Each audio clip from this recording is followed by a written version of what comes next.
आप तमाम लोगन के लगी बा। हम गायक विकास तिवारी सावन के महीना में कुछ पारंपरिक गीत कजरी के माध्यम से आप सबके सुनाओ तनी। विकास तिवारी इंटरटेनमेंट पे आप सबके गाना मिली यूट्यूब चैनल पे। चैनल के सब्सक्राइब करी और लाइक करी।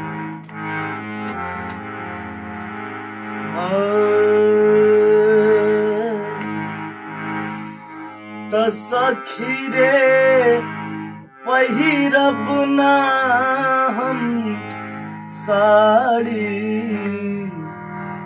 बिना मदन मुरारी के।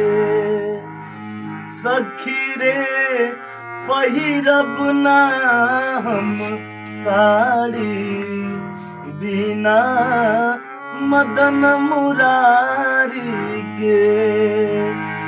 बिना मदन मुरारी के कि सखी रे पहिरब ना हम साड़ी, बिना मदन मुरारी के।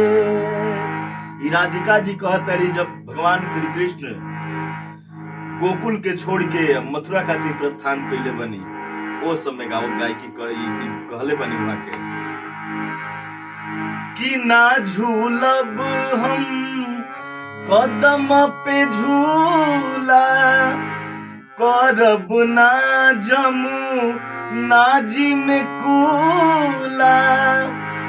कि ना झूलब हम कदम पे झूला, करब ना जमू नाजी में कूला।